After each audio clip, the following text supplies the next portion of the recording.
च कृष्ण भक्ति प्रदे नमो नमो।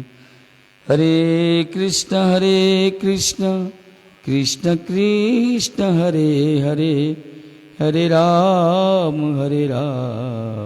राम राम हरे हरे। हरे कृष्ण कृष्ण कृष्ण हरे हरे, हरे राम राम राम हरे।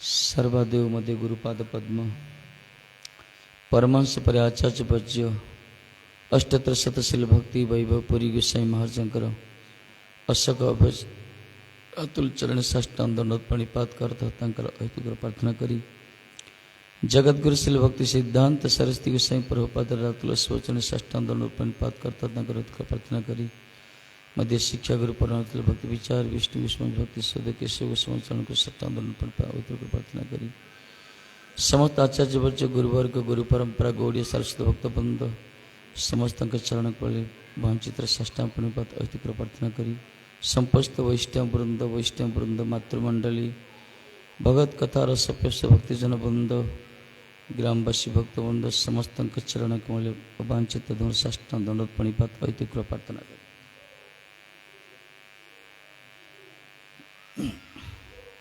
श्री राधे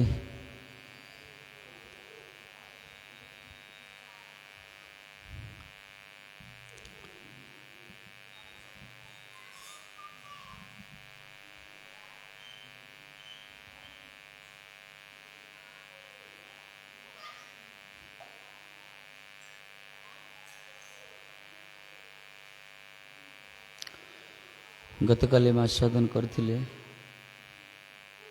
जगन्नाथ जींकर चरित्र पुरुषोत्तम मास पुरुषोत्तम धाम और महिमा भगवान पुरुषोत्तम को लीला चरित्र जगन्नाथ जींकर जमती कृष्ण लीला गौर लीला सेमती जगन्नाथ भी लीला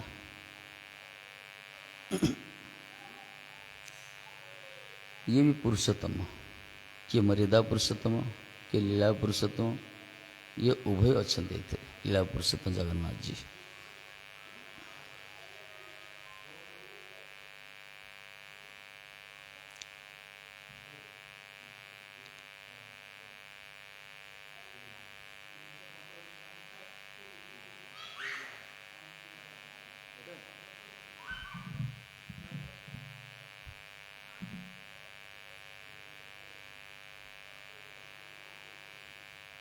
बोल जगन्नाथ महाराज की, बलदेव सुभद्रा जय की, सुदर्शन महाराज की, पुरुषोत्तम क्षेत्र महाराज की,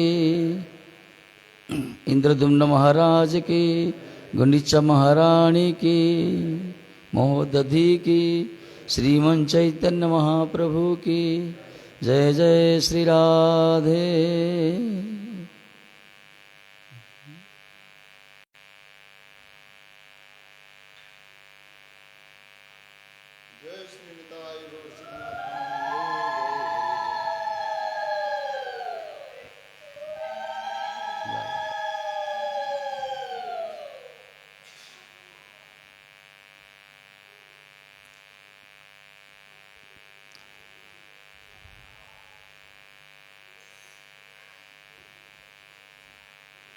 कलिजुगे वर्तमान समय रे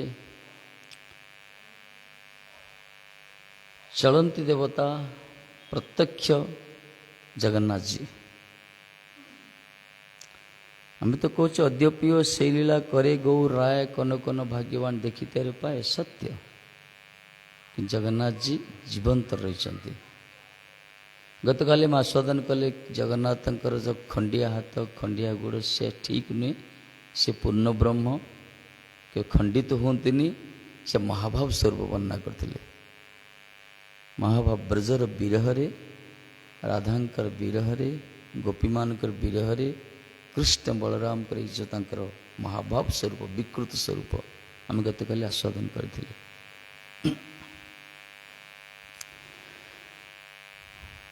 वास्तव में जगन्नाथ जी प्राय लोक तो जगन्नाथ जी को दर्शन करने चाहती निजर आरती अली करती अभियोग करती प्रार्थना करती स्तव स्तुति पाठ करती किंतु कम लोक जगन्नाथ प्रकृत तत्व को उपलब्धि करती। जहाँ भी भगवान करुणामय मंगलमय सी समस्त कथा शुणती सी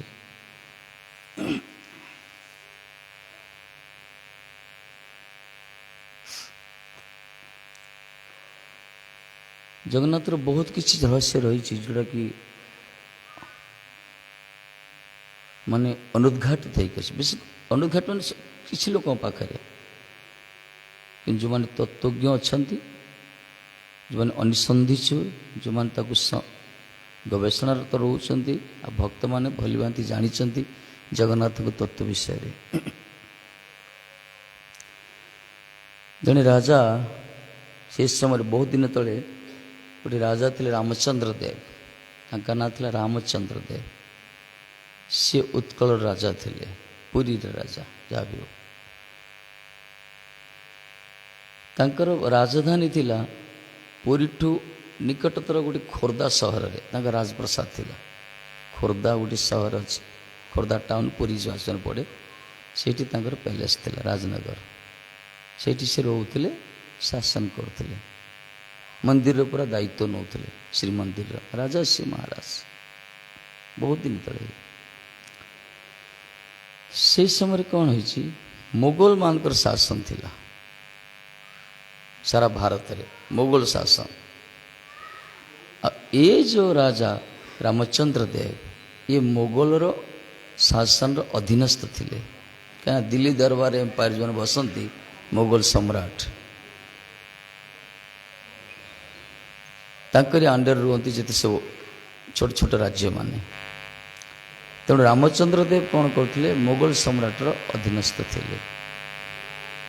मोगल सम्राट से कौन किसी सुबेदार को नियुक्ति करते सुबेदार जो माने किसी किसी राज्य दायित्व ने से गोटे सुबेदार थिला ओडिशा पई तार ना थिला तक्की खां कौन तक्की खां पूरा लिखा है गोटे इतिहास देखिए सी उत्कलर दायित्व नहीं कर आदाय करी दिल्ली दरबार को पठाउथिले किंतु से लोकटा तकी खां से हिंदू विरोधी माँ तांकर हिंदू तथापि से मंदिर मठ मंदिर देखले तार एलर्जी हो जाए हिंदू मान को विरोध थे से तकी खां पठाण मुगल से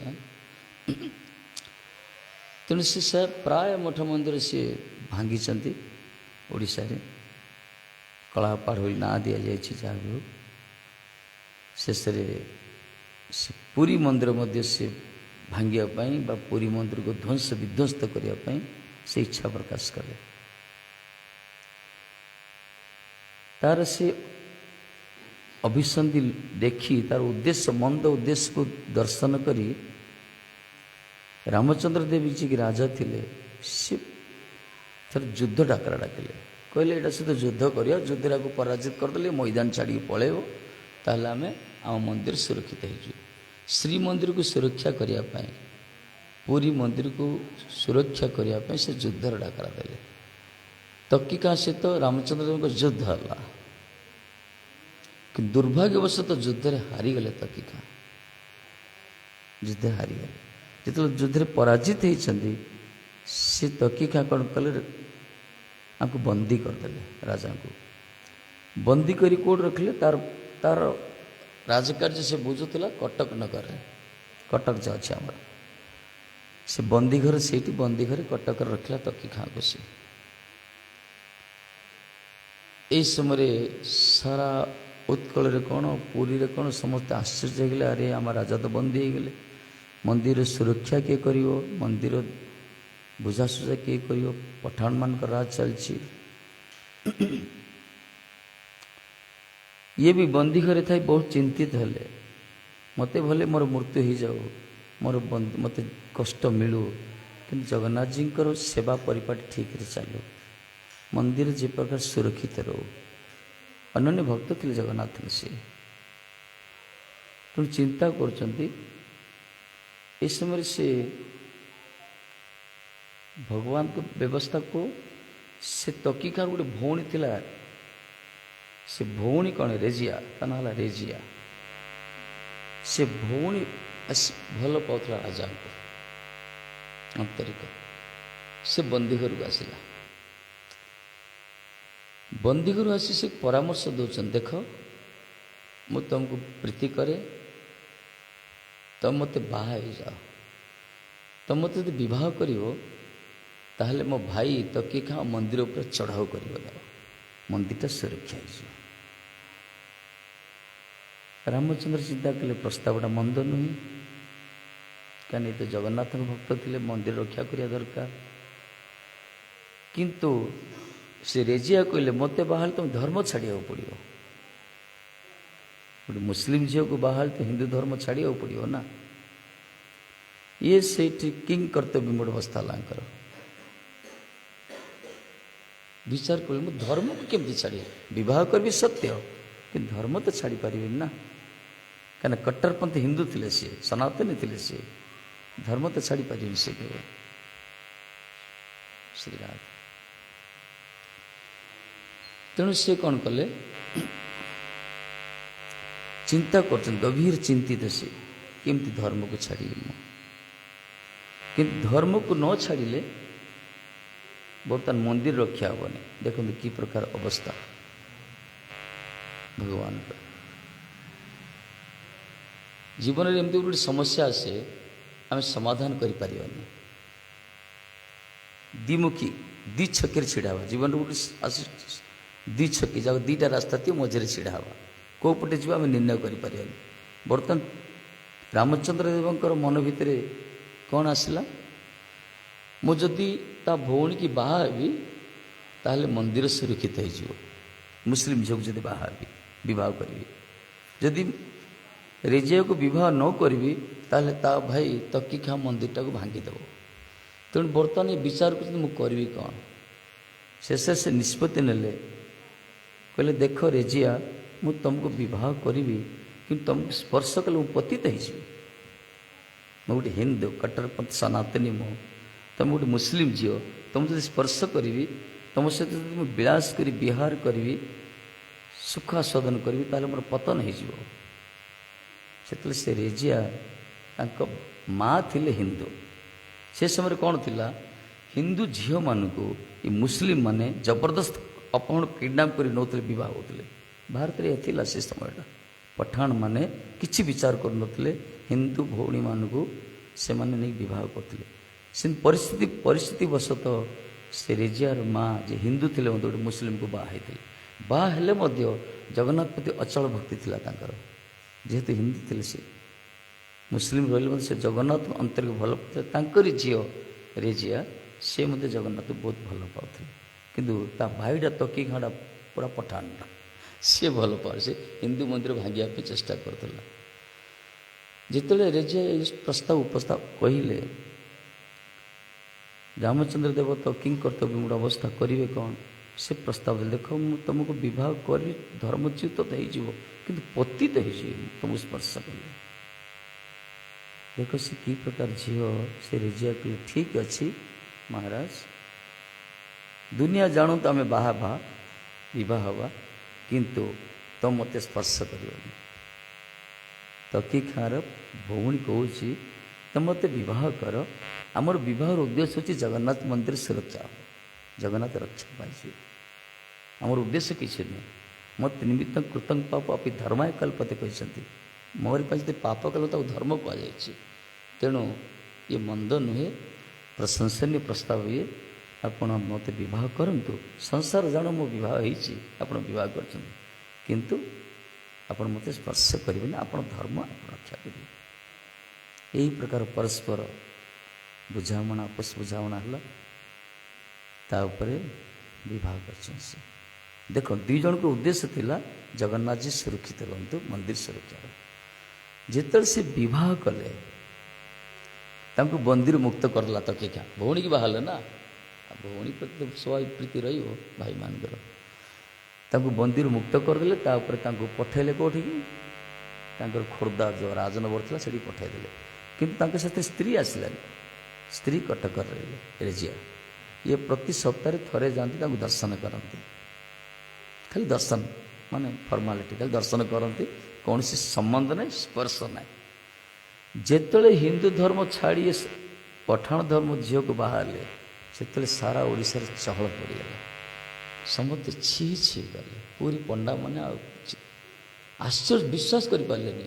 କିନ୍ତୁ କଥାଟା ସତ୍ୟ। ଶେଷରେ ସେମାନେ ଏତେ କଟ୍ଟରପନ୍ଥୀ ମୁକ୍ତି ପଣ୍ଡପର ପଣ୍ଡାମାନେ ନିୟମ ଭିତରେ ଚାଲନ୍ତି ନା, ସେମାନେ କ'ଣ କଲେ, ଆରେ ଇଏ ତ ଜାତିଭ୍ରଷ୍ଟ ହେଇଗଲେ। ଇଏ ତାଙ୍କୁ ମନ୍ଦିର ଆଉ ଏଲାଉ କରାଗଲାନି। ଶ୍ରୀମନ୍ଦିର ଯବାନମାନଙ୍କୁ ଏଲାଉ ନାହିଁ। ମହାରାଜ ହେଲେ ମଧ୍ୟ ତାଙ୍କୁ ପ୍ରବେଶର ଅଧିକାର ମିଳିଲାନି, ବନ୍ଦ କରାହେଇଗଲା। ଏକ। ଦ୍ୱିତୀୟରେ, ଏ ଯେଉଁ ରଥର ସାମ୍ନାରେ ଯେଉଁ ଝାଡ଼ୁ କରନ୍ତି ନନ୍ଦିଘୋଷ ସମ୍ମୁଖରେ, ଏଇ ସେବାଟା ଗଜପତିଙ୍କର, ମହାରାଜଙ୍କର ସେ ସମୟରେ ଥିଲେ, ତାଙ୍କୁ ବନ୍ଦ କରାଗଲା। ତୃତୀୟରେ, ଏବେ ବି ଅଛି, ପ୍ରତି ଏକାଦଶୀ ସନ୍ଧ୍ୟାରେ ଯେଉଁ ଦୀପଦାନ କରାଯାଏ, ସେଇଟା କେବଳ ଗଜପତିଙ୍କ ଉଦ୍ଦେଶ୍ୟରେ କରାଯାଏ। ପୁରୀ ରାଜାଙ୍କ ପାଇଁ ଯେଉଁ ଦୀପ ଦିଆଯାଉ, ପ୍ରତି ଏକାଦଶୀ ସନ୍ଧ୍ୟାରେ ପତି ନୀଳଚକ୍ର ସମ୍ମୁଖରେ ଯେଉଁ ଦୀପ ପ୍ରଦାନ, ଗୋଟେ ଲୋକ ଚଢ଼ି ଚଢ଼ି ଯିବ, ଦୀପ ଦେବ, ସେଠି ସେ ପ୍ରାର୍ଥନା କରିବ, ହେ ଜଗନ୍ନାଥ, ଆମ ରାଜାଙ୍କର ମଙ୍ଗଳ ହଉ। ଏଠି ପରମ୍ପରା ରହିଛି, ସେଇଟାକୁ ବନ୍ଦ କରିଦେଲେ ସେମାନେ। ବହୁତ ଦୁଃଖ ଲାଗିଲା କାହାକୁ? ଗଜପତିଙ୍କୁ ଦୁଃଖ ଲାଗିବ ନା। ରାଜା ଥିଲେ ସେ, ମନ୍ଦିର କେତେ ବଡ଼ ଭକ୍ତ ଥିଲେ ସେ, ତାଙ୍କୁ ନା ମନ୍ଦିର ପ୍ରବେଶ ଅଧିକାର ମିଳିଲା, ନା ତାଙ୍କ ପାଇଁ ଦୀପ ଚଢ଼ାଗଲା, ନା ତାଙ୍କୁ ଝାଡ଼ୁ କରିବାର ସୁଯୋଗ ଦିଆଗଲା। ସବୁ ବନ୍ଦ କରିଦେଲେ। କିନ୍ତୁ ରାଜା ତ ଅନ୍ୟ ଭକ୍ତ ଥିଲେ, ଭଗବାନଙ୍କର ପରମ ଭକ୍ତ ଥିଲେ। ତେଣୁ ସେ କ'ଣ କଲେ, ଯେତେବେଳେ ସବୁ ଶୋଇପଡ଼ନ୍ତି ରାତି 12ଟାରେ ସେ ଆସନ୍ତି, ଘୋଡ଼ାରେ ଆସନ୍ତି। ସେତେବେଳେ ଜଙ୍ଗଲ ଥିଲା, ଖୋର୍ଦ୍ଧାଠୁ ପୁରୀ ଜଙ୍ଗଲ ପୁରା। ଏବେ ତ ଟ୍ରାକ୍ ହେଇଗଲା, ଯା ଟ୍ରେନ୍ ହେଇଗଲା। ସେ ଜଙ୍ଗଲ ଭିତରେ ଏକାକି ଆସନ୍ତି, ସିଂହଦ୍ୱାର ସମ୍ମୁଖରେ ଛିଡ଼ା ହୁଅନ୍ତି, ପ୍ରାର୍ଥନା କରନ୍ତି, ହେ ଜଗନ୍ନାଥ, ହେ ଜଗଦୀଶ୍ୱର, ମୁଁ କେବଳ ତମରି ପାଇଁ ଏସବୁ ପଦକ୍ଷେପ ନେଇଛି। ମୋର କୌଣସି ଇନ୍ଦ୍ରିୟ ସୁଖ ନାହିଁ ପ୍ରଭୁ, ମୁଁ ମୋର ନିଜ ସୁଖ ପାଇଁ କିଛି ମୁଁ କରିନି। ମାନେ ଯେଉଁମାନେ ପରମ ଭକ୍ତମାନଙ୍କ ଲକ୍ଷଣ ଏଇଆ। ନିଜ ସୁଖ ପାଇଁ ମୁଁ କିଛି କରିନି, କେବଳ ଆପଣଙ୍କ ସୁରକ୍ଷା ପାଇଁ, ଆପଣଙ୍କର ମନ୍ଦିର ସୁରକ୍ଷା ପାଇଁ ମୁଁ ଧର୍ମ ଛାଡ଼ିଛି। ତେଣୁ ମୁଁ ତ ପତିତ ହେଇଯାଇଛି ମହାରାଜ, ମୋର ଏଇଟା ଅପରାଧ ମୁଁ ଜାଣିଛି। ତଥାପି ମୋର ଏତିକି ପ୍ରାର୍ଥନା, ମୋତେ ମନ୍ଦିରକୁ ପ୍ରବେଶ କରୁନାହାନ୍ତି। ଠିକ୍ ଅଛି, ଅନ୍ତତଃ ଆପଣ ଟିକେ କୃପା କରି ଦର୍ଶନ ଦିଅନ୍ତୁ। ଆପଣଙ୍କ ଚରଣ କମଳ ଟିକେ ଦର୍ଶନ ନ କଲେ ମୁଁ ବଞ୍ଚିପାରିବିନି ମହାରାଜ। ଏହି ପ୍ରକାର ପ୍ରତିଦିନ ଯେ ସେ କାନ୍ଦନ୍ତି, ପ୍ରାର୍ଥନା କରନ୍ତି ପ୍ରତ୍ୟେକ ଦିନ। ଦେଖ, ଠାକୁରଜୀଙ୍କ ପାଇଁ ସେ କେତେ ବଦନାମ ହେଲେ। ଦେଖ, ଭଗବାନ ପାଇଁ ବଦନାମ ହେଲେ, ଧର୍ମଚ୍ୟୁତ ହେଇଗଲେ, ପତିତ ହେଇଗଲେ, ପୁରା ସବୁ ଛି ଛି କଲେ, କେହି ସମ୍ମାନ ତାଙ୍କର କିଛି ରହିଲାନି। ଶେଷରେ ସେ କହୁଛନ୍ତି, ପ୍ରଭୁ ଥରେ ତ ଦର୍ଶନ ଦିଅନ୍ତୁ ଆପଣଙ୍କର ସେ ଚରଣ କମଲକୁ। ଜଗନ୍ନାଥଜୀ ରହିପାରିଲେନି ଆଉ, ବାସ୍ତବରେ ବିଲକୁଲ ରହିପାରିଲେନି। ଭକ୍ତ ବଚଳ ନା। ଦିନେ କୌଣସି ରାତିରେ ସ୍ତୁତି କରୁଛନ୍ତି, ଆଖି ବନ୍ଦ କରି ନତଜାନ ହେଇକି ପ୍ରଣାମ ସାଷ୍ଟାଙ୍ଗ ପ୍ରଣିପାତ କରୁଛନ୍ତି, ସିଂହଦ୍ୱାର ସମ୍ମୁଖରେ, କବାଟ ବନ୍ଦ ଅଛି। ଯେତେବେଳେ ପ୍ରାର୍ଥନା କରୁଛନ୍ତି, ହେ ପ୍ରଭୁ ଥରେ ତ ଦର୍ଶନ ଦିଅନ୍ତୁ, ମୋ ଜନ୍ମର କ'ଣ କୁସଂସ୍କାର ପ୍ରାରବ୍ଧ ଥିଲା, ଆଜି ଆପଣଙ୍କ ଦର୍ଶନରୁ ବଞ୍ଚିତ ହେଇଗଲି। କିନ୍ତୁ ଆପଣଙ୍କ ଦର୍ଶନ ବିନା ମୁଁ ବଞ୍ଚିପାରିବିନି। ଭଗବାନଙ୍କର ଯେଉଁମାନେ ଭକ୍ତ ନା, ଜଳ ପାଣିରୁ ମାଛ ବାହାର କରିଦେଲେ ଯେ ପୁରା ଛାଟିପିଟି ହେବ, ସେମିତି ଭଗବାନଙ୍କର ଭକ୍ତର ଲକ୍ଷଣ। ବିଗ୍ରହ ଦର୍ଶନ ନ କଲେ ସେ ପ୍ରକାର ଗୋବିନ୍ଦ ବିରଣୟମେ କୁହାଯାଇଛି। ମହାପ୍ରଭୁ କହିଲେ ନା, ଶୂନ୍ୟାୟିତଂ ଜଗତ୍ ସର୍ବଂ ଗୋବିନ୍ଦ ବିରଣୟମେ। ସାରା ଜଗତ ଶୂନ୍ୟ ବୋଧ ହୋଇଛୁ ଯଦି ମୁଁ ଗୋବିନ୍ଦଜୀକୁ ଥରେ ଦର୍ଶନ ନ କରେ, ଠାକୁରଜୀଙ୍କ ଦର୍ଶନରେ। ଜଗନ୍ନାଥ ସହିପାରିଲେନି ଆଉ, ପୁରା ବିଗଳିତ ହେଲେ, ତାଙ୍କ ଚକ୍ଷୁରୁ ବି ଲୋତ ପ୍ରବାହିଥିଲା। ସେ ରହିପାରିଲେନି, ସବୁ ନୀତି ନିୟମ ଶୃଙ୍ଖଳାକୁ ସେ ଭାଙ୍ଗିଦେଲେ। ରତ୍ନସିଂହାସନରେ ଓହ୍ଲେଇଲେ ସେ ଠାକୁରଜୀ ମହାବାହୁ, ଓହ୍ଲେଇଲେ, ପୁରା ଚାଲି ଚାଲି ଆସିଲେ, ସିଂହଦ୍ୱାର ସମ୍ମୁଖକୁ ଆସିଲେ। ପୁରା ପ୍ରକଟ, ଇଏ ତ ଦଣ୍ଡବତ କରିଛନ୍ତି ନା, ସାଷ୍ଟାଙ୍ଗ ଦଣ୍ଡବତ କରିଛନ୍ତି। ଯେତେବେଳେ ଆଖି ଖୋଲି ଦେଖିଛନ୍ତି ଠାକୁରଜୀ ବିରାଜମାନ ସେ ପ୍ରକଟ ଅଛନ୍ତି ସେଇଠି।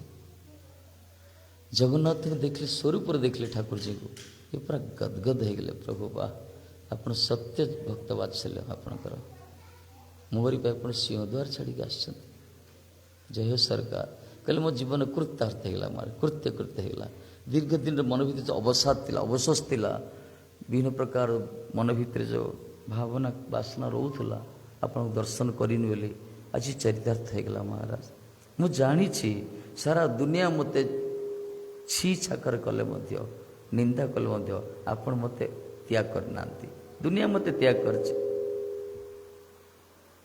ଆମର ହିନ୍ଦୁ ଭାଇ ମୋତେ ତ୍ୟାଗ କରିଛନ୍ତି, ଆମ ସମାଜ ମୋତେ ପରିତ୍ୟାଗ କରିଛି, କିନ୍ତୁ ଆପଣ ମୋତେ ତ୍ୟାଗ କରିନାହାନ୍ତି ମୁଁ ଭଲ ରୂପେ ଜାଣିଛି। ଏତିକି ବିଶ୍ୱାସ ଥିଲା ଭକ୍ତଙ୍କର, ମହାରାଜଙ୍କର। ତେଣୁ ଜଗନ୍ନାଥ ଦର୍ଶନ ଦେଲେ, ଇଏ ସ୍ତୁତି ପାଠ କଲେ, ଦୀର୍ଘ ସମୟ ଛିଡ଼ା ହେଲେ ଜଗନ୍ନାଥଜୀ। ଏ ଖାଲି କାନ୍ଦୁଛନ୍ତି, ସ୍ତୁତି କରୁଛନ୍ତି। ଏପଟେ ଜଗନ୍ନାଥଜୀ ମଧ୍ୟ ରହିପାରୁନାହାନ୍ତି, କ୍ରନ୍ଦନ କରୁଛନ୍ତି। ତାପରେ ଠାକୁରଜୀ ଅନ୍ତର୍ଧ୍ୟାନ ହେଇଗଲେ। ତା ପରଦିନ ଇଏ ତ ଫେରି ଖୋର୍ଦ୍ଧା ଚାଲି ଆସିଲେ ରାମଚନ୍ଦ୍ର ମହାରାଜ। ତା ପରଦିନ ଯେତେବେଳେ ପହଡ଼ ଖୋଲାଗଲା, ସିଂହଦ୍ୱାର ଖୋଲାଗଲା, ଦେଖିଲେ ଯେ ସିଂହଦ୍ୱାର ପାଖରୁ ସବୁ ପଦ୍ମ ପାଖୁଡ଼ା, ଫୁଲ ଯାକ ସବୁ ପଡ଼ି ଯାଇଛି, ସବୁ ପୁଷ୍ପ ଯାକ 22 ପାହାଚ ଚଢ଼ି ପଡ଼ି ପୁରା ରତ୍ନ ସିଂହାସନ ବନ୍ଦ ଯାଇଛି। ପଣ୍ଡାମାନେ ଆଶ୍ଚର୍ଯ୍ୟ ହେଇଗଲେ, ଇଏ କି ପ୍ରକାର? ଆମେ ତ ଗତକାଲି ମନ୍ଦିର ବନ୍ଦ କରିବା ପୂର୍ବରୁ ପୁରା ମନ୍ଦିରକୁ ପ୍ରକ୍ଷାଳନ କରିଛୁ, ଧୋଇଛୁ, ସଫା କରିଛୁ, ପୁରା ଝାଡ଼ୁ ମାରିଛୁ, ପୋଛା ମାରିଛୁ, ପୁରା ସଫା ହେଇଛି, ସଫା ସୁତରା ଜଳରେ। ଏ ଫୁଲ ଆସିଲା କେଉଁଠୁ? ତା ପଡ଼ିଛି ପୁରା ପ୍ରତି ପାହାଚରେ ପଡ଼ି ଯେମିତି ଜଣେ ଚାଲି ଯାଇଛନ୍ତି। ତାପରେ ଦେଖିଲେ ରତ୍ନବେଦୀ ସିଂହାସନରେ ଯେଉଁ ଠାକୁର ବିରାଜମାନ କରିଛନ୍ତି, ତାଙ୍କର ଅଳଙ୍କାର ସବୁ ବିପର୍ଯ୍ୟସ୍ତ ହେଇଛି, ଅଳଙ୍କାର ସବୁ ତଳେ ପଡ଼ିଯାଇଛି, ବସ୍ତ୍ର କୁଆଡ଼େ କୁଆଡ଼େ ହେଇଛି। ଦେଖିଲେ ଠାକୁରଜୀ ମାନେ ତାଙ୍କ ଲକ୍ଷଣ ଦେଖାଗଲା, ସେ ଯେମିତି କୁଆଡ଼େ ଯାଇଥିଲେ ଆଉ ଥରେ ଆସିକି ବସିଛନ୍ତି। ପଣ୍ଡାମାନେ କିଛି ବୁଝିପାରିଲେନି, ଏ କି ଘଟଣା, ଇଏ ଚୋରି ତ ହେଇନି, କାହିଁ ଚୋରି ବି ହେଇନି, ଯେମିତି ଅଳଙ୍କାର ସବୁ ରହିଛି, ଖାଲି ବସ୍ତ୍ର ଖାଲି ପରିବର୍ତ୍ତନ ହେଇଯାଇଛି, ଆଉ ତାଙ୍କର ସବୁ ପୁଷ୍ପ ପଡ଼ିଛି ଚାରିପଟେ ବିକ୍ଷିପ୍ତ ହେଇକରି।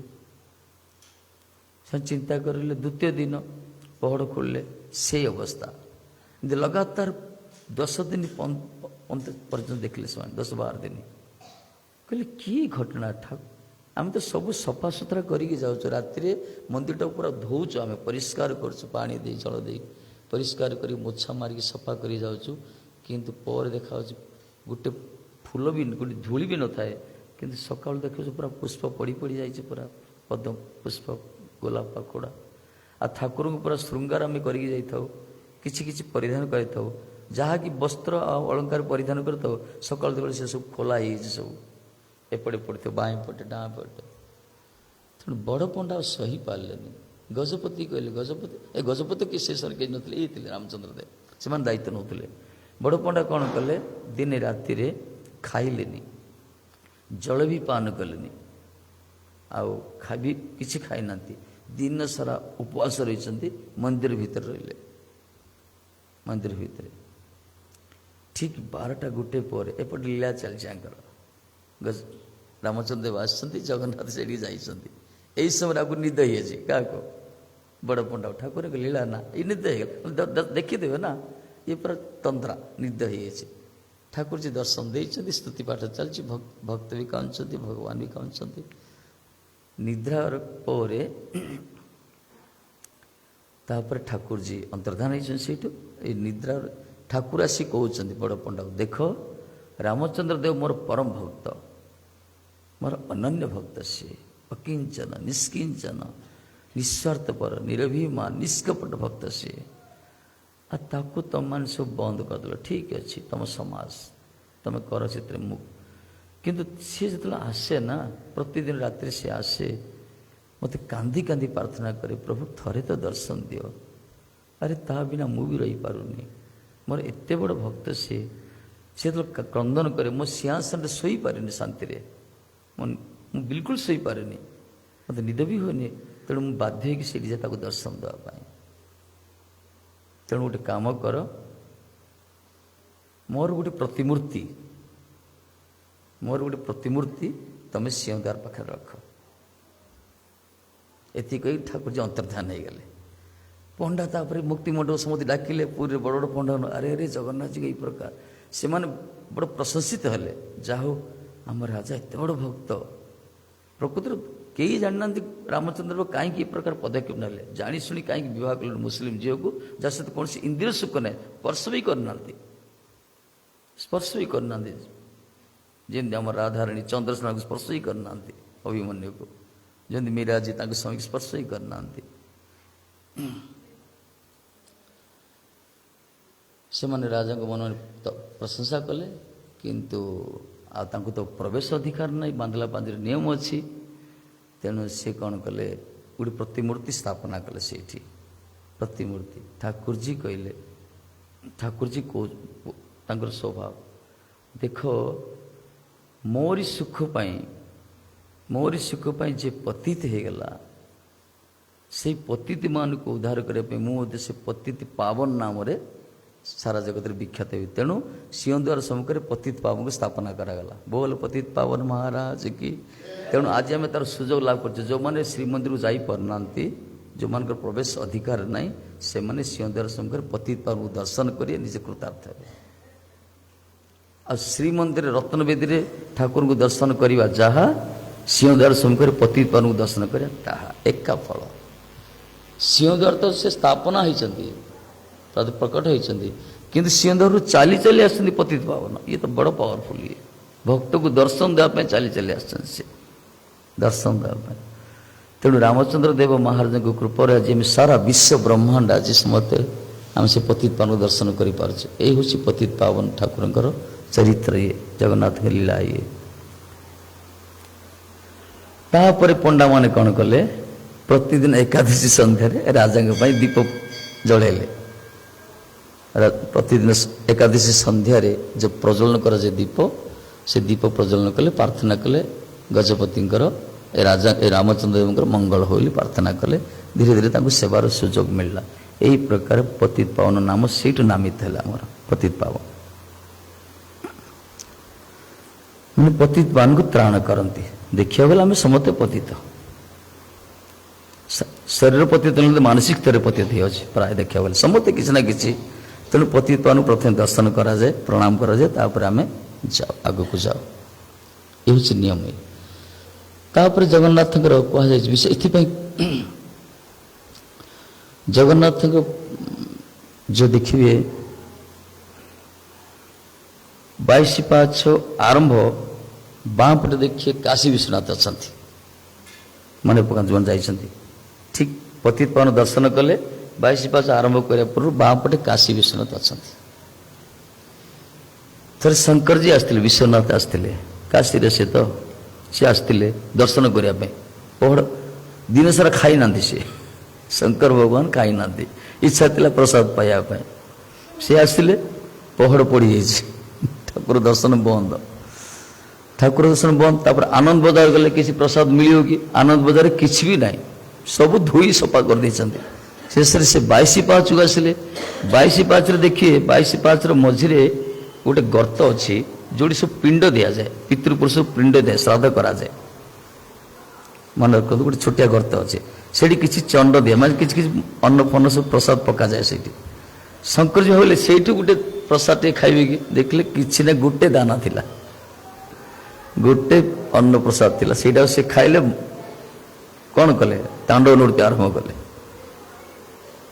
ପିତୃପୁରୁଷକୁ ପ୍ରଦାନ କରୁଥିବା ଯେଉଁ ପିଣ୍ଡ ଉଚ୍ଚିଷ୍ଟ, ସେଥିରୁ ଶଙ୍କର ଭଗବାନ ଗୋଟେ ପ୍ରସାଦ ପାଇଛନ୍ତି, ଅନ୍ନକଣିକା, ସେ ଖାଇକି ତାଣ୍ଡବ ନୃତ୍ୟ ଆରମ୍ଭ କଲେ। ଯେତେବେଳେ ତାଣ୍ଡବ ନୃତ୍ୟ ଆରମ୍ଭ ଜଗନ୍ନାଥ ପ୍ରକଟ ହେଇଛନ୍ତି ସେଇଠି, କହିଲେ ଜୟ ଜୟ ସରକାର, କ'ଣ ଏତେ ରାତି ଅଧେ କ'ଣ ନୃତ୍ୟ? ପ୍ରଭୁ ଆପଣଙ୍କ କୃପା, ଆପଣଙ୍କୁ ଦର୍ଶନ କରିବାକୁ ଆସିଲି, ଦର୍ଶନ ତ ଦେଲେନି, ଖାଇବି ଖାଇନଥିଲି ମଧ୍ୟ କିଛି ମିଳିଲାନି, ଯାହା ଗୋଟେ କଣିକା ମିଳିଲା, ସେଥିରେ ମୁଁ ପୁରା ଉନ୍ମାଦ। ଠିକ୍ ଅଛି, ତମର କ'ଣ ଚାହୁଁଛ? ଦର୍ଶନ କରି, ହଁ କୃପା କରନ୍ତୁ। କୋଉଠି କ'ଣ କରିବ ରୁହ ତମର? କହିଲେ ପ୍ରଭୁ ମୋତେ ଏଇଠି ରଖି ଦେଉନାହାନ୍ତି, ରହିଯାଅ। ସେଇଠି ରଖିଲେ। ସେ ବାଁ ପଟେ କାଶୀ ବିଶ୍ୱନାଥ ଅଛନ୍ତି। ପାର୍ବତୀ ମା ଆସିଲେ ଆମର ଜଗଦମ୍ବା, ଶଙ୍କରଜୀଙ୍କୁ ଦେଖିଲେ ଏଇ ପ୍ରକାର ଲୀଳା ଅଦ୍ଭୁତ ଲୀଳା, ଭାବାବେଶରେ ସେ ଅଛନ୍ତି।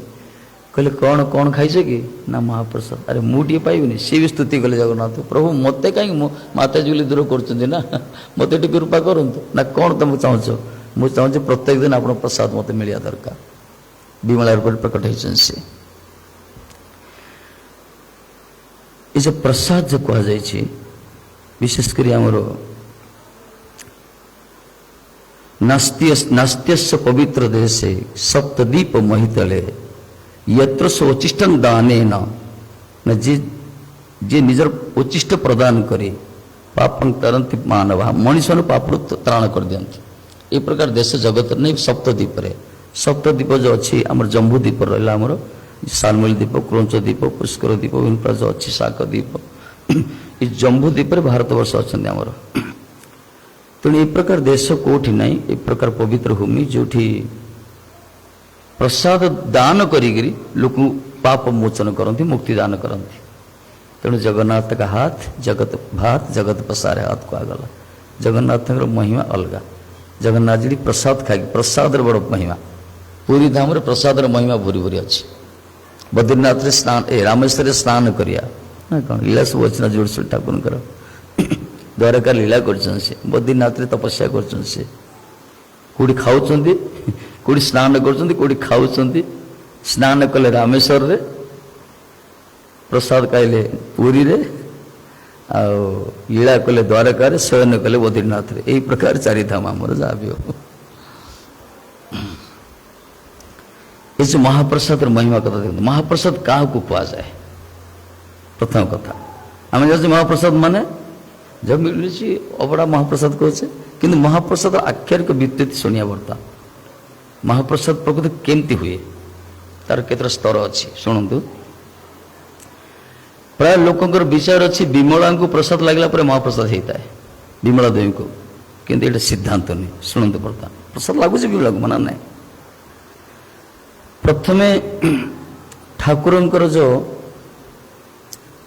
रोषे करने कौन सब सामान अना जाए चाउल डाली जहाँ कि सब जहाँ कि सामान घी जहाँ कि सब सौदा करा सौदा आम ग्रोसरी कहे सौदा ठाकुर मध्य निर्दिष्ट सौदा आसे निर्दिष्ट दुकान जहाँ भी ताकू जो से रोष घर प्रवेश करे से सब सामान सब ताकू अमनिया कहगला कौन अमनिया से रोषे घरे जो मैंने रोषे अच्छा से करती सब विभिन्न चाउल फल धुआधुई करती रोषे घर चुली अच्छी सब केतटा चुली जानते 742 742 बर्तमान कमीगला से समय से चुली रे कौन कहे झिका चुली ऊपर झिका ना झिका केतटा था झिक 3टा था किंतु पुरी मंदिर रे रोषे घर रे 6टा झिक था 6टा प्रत्येक चुली रे 6टा झिका था ये गले देखिपारे ताकू कहगला षड़चक्र जंत्र से एमती ना वास्तु विषय कराई प्रत्येक चुली उपर 6टा झिका था षड़चक्र जंत्र कहुए तार ऊपर प्रसाद बसे तैयारी करा जाए जो रोषे हो संस्कार एमती नुहे आम भाया जो भगवान का जो रोषे घर ना से लक्ष्मी के दरबार राधाणी के दरबार से गर्भ मंदिर जमती ठाकुर जो विराजमान कर रोषे घर भी से प्रकार जो माने संस्कारवान से जानती रोषे घर जहाँ तक प्रवेश करेंगे कहीं से लक्ष्मी स्वयं रोषे लक्ष्मी पाचन करती किए भोजन कर जनार्दन भोजन करती राधाराणी करती से तेणु संस्कारवान लोक मान करती से सब जहाँ भी हो प्रथम थी अमन्या जो रोषे सरला देखिए सब सब लोक धरिकी जाती रास्ता बंद कराए रोषे घर मंदिर भर को कहला भोग उठला कर भोग रोषे सरला भोग कहगला से जीव कौटी की सीधा रत्नवेदी पाख रत्नवेदी जगन्नाथ बल सुभद्रा अच्छा लक्षे शालग्राम उपर रत्न सिंहासन अच्छा रत्नवेदी तले गोटे स्थान निर्दिष्ट स्थान अच्छी जो षड़ संस्कार करा जाए षड़ संस्कार माने से रखा जाए प्रसाद जाक जो भोग जो से रखा किंतु रखा प्रथमे जो मुर्ज कहे ना मुर्ज झुटी करा जाए कौन कहते बांग्लाते मुर्जा ମୁରୁଜରେ ସବୁ କର ମୁରୁଜ ପଡ଼ିବ ଏଇଟା ବିଧାନ। ଏଇଟା ଯଦି ମୁରୁଜ ନାହିଁ ପ୍ରସାଦ ଆମେ ଦେଉଛୁ ଠାକୁର ଦେଉଛେ ନା, ଯଦି ମୁରୁଜ ନାହିଁ ତାହେଲେ କୁଶ ସ୍ଥାପନ କରିବା କଥା। କୁଶ ଗୋଟେ ରଖି ଭୋଗ ଥାଳି ରଖିବା ଦରକାର। ଯଦି କୁଶ ମିଳୁନି ତାହେଲେ ଅରୁଆ ଚାଉଳ ଆତ ଚାଉଳ ରଖିବା ଦରକାର। ଏଇଟା ବିଧାନ ଏଇଟା। ତେଣୁ ଜଗନ୍ନାଥ ମନ୍ଦିର କ'ଣ ହେଉଛି ମୁରୁଜ କରୁଛନ୍ତି, ତାପରେ ଭୋଗ ରଖାଯାଉଛି। ତାପରେ ଜଗନ୍ନାଥଙ୍କ ବଳଦେବଙ୍କ ସୁଭଦ୍ରାଙ୍କର ସୁଦର୍ଶନ 4ଟା ମନ୍ତ୍ର ରହୁଛି। ଆମର କିଂ କୃଷ୍ଣ ଗୋବିନ୍ଦ ମନ୍ତ୍ର ହେଉଛି, ଏମାନେ ସ୍ୱତନ୍ତ୍ର ମନ୍ତ୍ର ରହିଛି। ସେ ଭୋଗ ଦେଲାବେଳକୁ ସେ ମନ୍ତ୍ର ଉଚ୍ଚାରଣ କରାଯାଏ। 4 ମନ୍ତ୍ର ଇଏ 1 ମୁରୁଜ ପକାଯାଏ, 5 ଅର୍ପଣ କରାଯାଏ। ଏ ଷଡ଼ ସଂସ୍କାର କରାଯାଉ। ସେଇଠି ଷଡ଼ ସଂସ୍କାର ହେଲା ତାକୁ କୁହାଗଲା ନୈବେଦ୍ୟ କରାଗଲା। ପ୍ରଥମେ ଅମନ୍ୟା, ତାପରେ ଭୋଗ, ତାପରେ ନୈବେଦ୍ୟ ପରେ ସେ ଆସିବ କୋଉଠିକି ଆସିବ, ସେଥିରୁ କିଛି ଚଣ୍ଡ ବାହାର କରାଯିବ। ଚଣ୍ଡ ଟିକେ ଟିକେ ବାହାର କରାଯିବ। ନୈବେଦ୍ୟ ପରେ ଆସିବ ସେଟା କୋଉଠିକି, ଜଗମୋହନକୁ ଆସିବ। ପ୍ରତ୍ୟେକ ବିଷ୍ଣୁ ମନ୍ଦିରରେ 4ଟା ମନ୍ଦିର ଥାଏ। ପ୍ରଥମେ ହେଲା ଗର୍ଭ ମନ୍ଦିର, ଯେଉଁ ଠାକୁର ବିରାଜମାନ କରୁଛନ୍ତି, ତାପରେ ହେଲା ଜଗମୋହନ, ତାପରେ ହେଲା ନାଟ୍ୟ ମନ୍ଦିର, ତାପରେ ହେଲା ଭୋଗ ମଣ୍ଡପ। ଦେଖିତେ ଗରୁଡ଼ ପଛରେ ଭୋଗ ମଣ୍ଡପ ଅଛି, ଯେଉଁଠି ବହୁତ ପ୍ରସାଦ ଯୋଉଦିନ ବେଶୀ ହେବ ସେଇଠି ଲଗାଯାଏ। ପ୍ରାଚୀନ ମନ୍ଦିର ଦେଖି 4ଟା ପୀଠ ଥିବ। ପ୍ରଥମେ ଗର୍ଭ ମନ୍ଦିର, ଯେଉଁଟାକୁ ବିମାନ ମନ୍ଦିର କୁହାଗଲା। ବିମାନ ମନ୍ଦିର ବା ଗର୍ଭ ମନ୍ଦିର ବିରାଜମାନ ଠାକୁର, ତା ସମ୍ମୁଖରେ ଗୋଟେ ଜଗମୋହନ ଥିବ ପୀଠ। ସେ ତାପରେ ନାଟ୍ୟ ମନ୍ଦିର, ଯେଉଁ ପାଠ କୀର୍ତ୍ତନ ଯୋଡ଼ି ହେଇଥାଏ, ତାପରେ ଭୋଗ ମଣ୍ଡପ। ଏ ଜଗମୋହନରେ କ'ଣ କରାଯାଏ, ସେ ରଖାଯାଏ ସେଇଠି, ତାକୁ ପ୍ରସାଦ କୁହାଗଲା। ପ୍ରଥମେ ଠାକୁର ପାଖରେ ନୈବେଦ୍ୟ ହେଇଥିଲା, ଚଣ୍ଡ ଦିଆଗଲା, ତା ଚଣ୍ଡ ହେଲା। ତାପରେ ତ ଜଗମୋହନ ପୀଠରେ ପ୍ରସାଦ ଆସି ରହିବ, ନୈବେଦ୍ୟ ଭୋଗଟା ତାକୁ ପ୍ରସାଦ କୁହାଗଲା। ସେଇଠି ପ୍ରସାଦ ହେଲା। ସେଇଠି 19 ଜଣ ବୈଷ୍ଣବଙ୍କୁ ଅର୍ପଣ କରାଯାଏ। କେତେ ଜଣ? 19 ଜଣ। ଏବେ ବି ସେ ପରମ୍ପରା ଅଛି। 19 ଜଣ ବୈଷ୍ଣବଙ୍କୁ, କେତେ ପ୍ରାଧାନ୍ୟ ବୈଷ୍ଣବ ଦିଆଯାଇଛି ଭଗବାନଙ୍କୁ, ଭକ୍ତମାନଙ୍କୁ। 19 ଜଣ ବୈଷ୍ଣବ ସେଠି ଭୋଗ ଦିଆଯାଏ। ଜଗମୋହନରେ ଖାଆନ୍ତି ସେମାନେ। ଯେତେବେଳେ 19 ଜଣ ବୈଷ୍ଣବ ସେ ପ୍ରସାଦ ସେବନ କରି, ତାକୁ କୁହାଗଲା ମହାପ୍ରସାଦ। ତାକୁ କୁହାଗଲା ମହାପ୍ରସାଦ। ବୋଲ ମହାପ୍ରସାଦ କି। ଆକୁ ଯେତେ ପର୍ଯ୍ୟନ୍ତ ଜଗମୋହନରେ 19 ଜଣ ବୈଷ୍ଣବ ପ୍ରସାଦ ପାଇନା, ତାକୁ ମହାପ୍ରସାଦ କୁହାଯାଏନି। ଲୋକଙ୍କ ବିଚାର ଅଛି ବିମଳାକୁ ଦେଲେ ନା, ସେମିତି ନାହିଁ। ସେଇ ମହାପ୍ରସାଦ ଯେତେବେଳେ ପ୍ରସାଦ ପାଇସାରିଲା ପରେ ସେଇ ମହାପ୍ରସାଦ କିଛି ଯାଏ ବିମଳାଙ୍କ ପାଖକୁ, ବୁଝିଲେ। ତାପରେ ବିମଳା ତ ସେଇ ମହାପ୍ରସାଦ ବାହାରକୁ ଆସନ୍ତି, ମାନେ ଗରୁଡ଼ ପରେ ଯୋଉ ବାହାରକୁ ଆସନ୍ତି 6ଟା ପାହାଚ ଅତିକ୍ରମ କରି ଆନନ୍ଦ ବଜାରକୁ ଯିବା ପାଇଁ, ତାକୁ କହିଲା କୈବଲ୍ୟ। ଜଗମୋହନ ପୀଠରୁ ମହାପ୍ରସାଦକୁ ଯେତେବେଳେ ପଣ୍ଡାମାନେ ଧରିକି ଆସନ୍ତି, ପାହାଚ ଅତିକ୍ରମ କରି ଆନନ୍ଦ ବଜାର ଯାଆନ୍ତି, ତାକୁ କୈବଲ୍ୟ କୁହାଗଲା। ସେଇ କୈବଲ୍ୟ ଯେତେବେଳେ ଆନନ୍ଦ ବଜାରରେ ପ୍ରବେଶ କରନ୍ତି, ତାଙ୍କୁ କୁହାଗଲା ଅବଡ଼ା। କ'ଣ କୁହାଗଲା? ଅବଡ଼ା। ସେ ଅବଡ଼ା ଯେତେବେଳେ ମାନେ କିଛି ରହିଯିବ, ତାକୁ ନିଅନ୍ତି କୋଉଠି, ବିମଳାଙ୍କ ପଛପଟେ ଗୋଟେ ଅଛି ସ୍ଥାନ ଅଛି, ଗୋଟେ ପଥର ଶୁଖାଯାଏ। ଅବଡ଼ା ଯୋଉ ଶୁଖାଯାଏ, ଶୁଷ୍କ କରାଯାଏ, ତାକୁ ଯେତେବେଳେ ନାଲି କପଡ଼ା ଭିତରେ ଭରି କରାଯାଏ, ତାକୁ କୁହାଗଲା ନିର୍ମାଲ୍ୟ। ମାନେ ପ୍ରଥମେ ଚାଉଳ ଯାଇଥିଲା ଅମାନ୍ୟା, ଆଉ ଥରେ ବାହାରିଲା ଚାଉଳ ହେଇକି ବାହାରିଲା। ନିର୍ମାଲ୍ୟଠୁ ଏ ଅମନ୍ୟାଠୁ ନିର୍ମାଲ୍ୟ ପର୍ଯ୍ୟନ୍ତ ଭଗବାନଙ୍କ ପ୍ରସାଦର ସବୁ ସ୍ତର ନାଁ ଅଛି। ଏଇ ହେଲା ମହାପ୍ରସାଦ। ଆକୁ କୁହାଯାଏ ସେ ମହାପ୍ରସାଦ। ଏ ମହାପ୍ରସାଦ ଭଗବାନ ତାର ନିୟମ ଅଛି। ପୁରୀ ମନ୍ଦିର ପୁରା ନୀତି ନିୟମରେ ଚାଲେ ସବୁ। ଆଉ ଗୋଟେ କଥା ଭୁଲିଗଲି, ଯୋଉ ରୋଷେଇ ଘର ଭିତରେ 2ଟା କୂଅ ଅଛନ୍ତି, ଗଙ୍ଗା ଯମୁନା।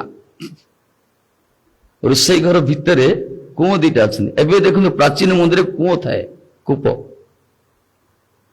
ଗଙ୍ଗା ପ୍ରକଟ ହେଇଛନ୍ତି, ଯମୁନା ପ୍ରକଟ ହେଇଛନ୍ତି। ସେଟା କେବଳ ଠାକୁରଙ୍କୁ ରୋଷେଇ ପାଇଁ ବ୍ୟବହାର କରାଯାଏ। ଏ ଜଗନ୍ନାଥ ଠାକୁର ବିଚିତ୍ର, ତାଙ୍କ ରୋଷେଇ ପାଇଁ ସ୍ପେଶାଲ ଜଳ ଯାଏ, ସ୍ନାନ କରିବା ପାଇଁ ସ୍ୱତନ୍ତ୍ର କୂଅରୁ ଜଳ ଯାଏ, ଜଳ ପାନ କରିବା ପାଇଁ ସ୍ୱତନ୍ତ୍ର କୂଅରୁ ଜଳ ଯାଏ। ତାଙ୍କର ସିଷ୍ଟମ ସବୁ ଅଲଗା। ରୋଷେଇ କରାଯାଏ, ବାହାରୁ କୁଆଡେ ଜଳ ଅଣାଯାଏନି। ସେ କୂଅ ଗଙ୍ଗା ଯମୁନା କୂଅରୁ ଜଳ ବାହାରି ତାଙ୍କୁ ରୋଷେଇ କରାଯାଏ। ଏ ହେଲା ମହାପ୍ରସାଦ। ମହାପ୍ରସାଦ ଗୋବିନ୍ଦ ନାମ ବ୍ରହ୍ମଣୀ ବୈଷ୍ଣବ ସ୍ୱଳ୍ପ ପୁଣ୍ୟ ବତାଙ୍ଗ ରାଜନ ବିଶ୍ୱାସ ନୈବ ଯାଏତେ। ଏଇ ଯେ ମହାଭାରତର ବାଣୀ। ମହାପ୍ରସାଦ ପ୍ରତି ଯେଉଁମାନଙ୍କର ପୁଣ୍ୟ କମ ଥିବ ସେମାନେ ବିଶ୍ୱାସ କରିପାରନ୍ତିନି। ସ୍ୱଳ୍ପ ପୁଣ୍ୟ ବତାଙ୍ଗ ରାଜା, ଯେଉଁମାନଙ୍କର ପୁଣ୍ୟ କମ ନ ହେବ, ବିଶ୍ୱାସ ଆସିବନି ମହାପ୍ରସାଦ ପ୍ରତି, ଆସିବନି। ଏମିତି ଜଣେ ଆମର ରାଜନ ମହାରାଜ କହୁଥିଲେ ଗୋଟେ ଗପ, ଗୋଟେ ଦକ୍ଷିଣରୁ ବୋଧେ ଦକ୍ଷିଣ ନା କୁଆଡେ ନର୍ଥରୁ କୁଆଡେ ଗୋଟେ ଲୋକ ଯାଇଥିଲେ, ଦେଖିଲେ ସବୁ ଆନନ୍ଦ ବଜାରରେ ପ୍ରସାଦ ଦେଖିଲେ ସବୁ ଅଇଁଠା ଖାଉଛନ୍ତି ସବୁ, ମାନେ ସବୁ ସଫା ନାହିଁ ସତର ନାହିଁ, ସେ ମାଡ଼ି ସବୁ ଚାଲି ଚାଲି ଯାଉଛନ୍ତି, କିଏ କୋଉଠି ଖାଇ ଦଉଛନ୍ତି ଫୋପାଡୁଛନ୍ତି ସବୁ। ବିରକ୍ତି ହେଇଗଲେ, ଏଇଟା କିଛି ସଂସ୍କାର ନାହିଁ ଏଠି। ମହାପ୍ରସାଦ ତାଙ୍କର ବିରକ୍ତି ହବା ଆସିଗଲା। ବହୁତ ଭଲ ଲୋକ ସିଏ, ବହୁତ ବିଦ୍ୱାନ ଥିଲେ, ଗୋଟେ ବକ୍ତା ବି ଥିଲେ ସେ, ବା ସଙ୍ଗୀତକାର ଥିଲେ, ସଙ୍ଗୀତକାର ଥିଲେ ସେ, ଭଲ କୀର୍ତ୍ତନ କରୁଥିଲେ। ଆସିଥିଲେ ଜଗନ୍ନାଥ ଦର୍ଶନ କରିବା ପାଇଁ, ଜଗନ୍ନାଥ ଭାବରେ କଲେ, କିନ୍ତୁ ଆନନ୍ଦ ବଜାରରେ ପ୍ରସାଦ ପାଇବା ଯାଇଛନ୍ତି, ସେ ମହାପ୍ରସାଦ ଅବସ୍ଥା ଦର୍ଶନ କଲେ, ତାଙ୍କ ମନ ଭିତରେ ବିତୃଷ୍ଣା ଆସିଗଲା। ସେ ଘରକୁ ଗଲେ, ଘରକୁ ଗଲା ପରେ ତାଙ୍କର କଣ୍ଠଟା ଖରାପ ହେଇଗଲା, କଣ୍ଠରେ ରୋଗ ହେଲା, କଥା କହିପାରିଲେନି ଆଉ, ପୁରା ସବୁବେଳେ ଯନ୍ତ୍ରଣା ହେଲା। ବହୁତ ଡକ୍ଟର ଡାକିଲେ, ବହୁତ ସ୍ପେଶାଲିଷ୍ଟ ଡାକିଲେ, କେହି ଭଲ କରିପାରିଲେନି। ସବୁବେଳେ ଯନ୍ତ୍ରଣା ପେନ୍ ହେଲା, କଣ୍ଠରେ ଖାଲି ଗୋଟେ ଉଚ୍ଚାରଣ କରୁଥିଲେ, ଜ ଜ ଜ, ଜଗନ୍ନାଥ କହିପାରୁନଥିଲେ, ଗୋଟେ ଅକ୍ଷର ଉଚ୍ଚାରଣ କରୁଥିଲେ, ଖାଲି ଜ ଜ ଜ, ନା ପୁରୀ ପୁରୀ ପୁରୀ ଏମିତି କଣ କହୁଥିଲେ ଗୋଟେ। ଶେଷରେ ଜଣେ ବିଦ୍ୱାନ ଥିଲେ, ବ୍ରାହ୍ମଣ ଦେବତା କି ଗୋଟେ ସନ୍ଥ ବୋଧେ, ସେ ଦେଖିଲେ, ବିଚାର କଲେ କେବେଠୁ ହେଲା, ନା ଏତେ ଦିନ। ଏ କୋଉଠିକି ଯାଇଥିଲେ କି, ନା ଜଗନ୍ନାଥ ପୁରୀ ଯାଇଥିଲେ। ଫେରିଲା ପରେ ଏରକମ ହେଇଛି, ହଁ ଗୋଟେ କାମ କର, ସେଠି କିଛି ଭୁଲ ହେଇଛି ବୋଧେ, ସେଠି ଭୁଲ ହେଇଛି, କଣ ଗୋଟେ ଖାଇ ଦେଇଛନ୍ତି ବା କଣ ଗୋଟେ ଖାଇନାହାନ୍ତି, କଣ ଗୋଟେ ହେଇଛି କଣ୍ଠରେ, ତେଣୁ ମେଡିସିନ ଦ୍ୱାରା ଭଲ, ପୁରୀ ତାକୁ ନେଇଯାଅ, ପୁରୀ ନେଇଯାଅ, ଜଗନ୍ନାଥଙ୍କର ଟିକେ ପ୍ରସାଦ ଦେଇଦିଅ ସେଠି, ବାସ୍। ତାକୁ ପୁରୀ ନେଇ ଆସିଲେ। ଲୋକଟା ମାନେ ବେଡେଡ୍ ହେଇକି ନ ଖାଇ ପାରୁନଥିଲେ, ଖାଇ ବି ପାରୁନଥିଲେ, ନ ଖାଇ ପୁରା ଶୀର୍ଣ୍ଣ ହୋଇଥିଲା, କଙ୍କାଳ ସ୍କେଲିଟନ ପୁରା ଶରୀରଟା। ତାଙ୍କୁ ଷ୍ଟ୍ରେଚରରେ ନେଇ ଆସିଲେ, ଭଇଁବେ ନେଇ ଆସିଲେ, 22 ପାହାଚରେ ଟେକି ଟେକି ନେଉଛନ୍ତି। ସେ ସମୟରେ ମନ୍ଦିର ବି ବନ୍ଦ ହେଇଯାଇଛି। 22 ପାହାଚରେ ଦେଖିଲେ, ଯୋଉ ପୂର୍ବରୁ କୁହାଯାଇଥିଲା, ଯୋଉ ଉଚ୍ଚିଷ୍ଟ ରହୁଛି ସବୁ ପିତୃପୁରୁଷକୁ ଦଉଛନ୍ତି, ସେଇଠୁ ଟିକେ ପ୍ରସାଦ, ସେ ପ୍ରସାଦ ଦେଖି ଅନେଇଲେ, କଥା କହି ପାରୁନଥିଲେ, ଆଙ୍କୁ ଯୋଉ ଟେକି ଟେକି ନେଉଛନ୍ତି, ଇଏ ଚାହିଁଲେ ସେଠି ପ୍ରସାଦ ପଡୁଛି, ହାତ ଠାରିଲେ, ଏଇଠି ଏଇଠି ଏଇଠି। ଲୋକ ବୁଝିପାରିଲେ, ଆରେ ପ୍ରସାଦ ଚାହୁଁଛନ୍ତି ବୋଧେ, ଟିକେ ଆଣି ଦେଇଦେଲେ, ପ୍ରସାଦ ପାଇଛନ୍ତି। ତାପରେ ଜୟ ଜଗନ୍ନାଥ କି ଛିଡା ହେଇଯାଇଛନ୍ତି, ଜୟ ମହାପ୍ରସାଦ କି ପ୍ରସାଦର ମହିମା ବାସ୍ତବରେ। ସେଥିପାଇଁ ଆମେ ଶାସ୍ତ୍ର ବର୍ଣ୍ଣନା କରାଯାଇଛି, ଉଚ୍ଚିଷ୍ଟ, ବାସି, ପର୍ଯ୍ୟୁପସିତ, ଦୂର ଦେଶରୁ ଆଗତ, ଏସବୁ ଖାଦ୍ୟ ଖାଇବା କଥା ନାହିଁ। କିନ୍ତୁ ମହାପ୍ରସାଦରେ ସେ ଏଇ ଶାସ୍ତ୍ର, ଏଇ ସୂତ୍ର ଲାଗୁ ହୁଏ ନାହିଁ। ଏ ବହୁ ଦୂରରୁ ଗଲେ ମଧ୍ୟ, ପୁରୀରୁ ଆମେରିକା ବି ଯାଉ, ବାସି ହେଇକି ଯାଉ, ତାକୁ ଅବଢା କରି ତିଆରି କରି ସେଥିରେ ପଖାଳ କରିକି ଯା, ସେଇ ଯୋଉ ଭାବରେ ନିଅନ୍ତୁ ନା କାହିଁକି, ଯେତେ ଦିନ ପୁରୁଣା ହେଉତ ନା କାହିଁକି, ମହାପ୍ରସାଦରେ କୌଣସି ଦୋଷ ନାହିଁ। ତେଣୁ ଏଇ ମହାପ୍ରସାଦ ପ୍ରତି ସାରା ବ୍ରହ୍ମାଣ୍ଡର ସମସ୍ତ ଦେବାଦେବୀ ମଧ୍ୟ ଲାଳାୟିତ। ଆଜି ବି ସେ ମହାପ୍ରସାଦ ବଡ ପ୍ରଭାବ ଅଛି ଆଜ୍ଞା, ଜଗନ୍ନାଥ ପ୍ରସାଦ ସତେ। ଆପଣ ଦେଖନ୍ତୁ କୋଉ କୋଉ ଗାଁରେ କିଏ ଯଦି କାହାର ପିତୃଶ୍ରାଦ୍ଧ କରିବ, କଣ କାହାର ବାହାଘର କରିବ, ପୁରା ଅର୍ଡର ଦେଉଛନ୍ତି, ପୁରା ପିକା ଉପରେ ଟ୍ରାକ୍ଟରରେ ସବୁ ପ୍ରସାଦ ଆସୁଛି ପୁରୀ ଧାମରୁ। ତାଙ୍କର ସେବକ ମାନେ ଆସନ୍ତି, ତାଙ୍କର ନିଜେ ପରିବେଷଣ କରିକି ଯାଆନ୍ତି, କେତେ ସୁବିଧା ପୁରା। ପୂର୍ବେ କିନ୍ତୁ ଜଗନ୍ନାଥ ପ୍ରସାଦ ବିତରଣ କରାଯାଉଥିଲା, ବିକ୍ରି ହଉନଥିଲା। ଏବେ ସମୟର ପୂର୍ବେ ବିତରଣ କରାଯାଉଥିଲା, ବଣ୍ଟା ଯାଉଥିଲା।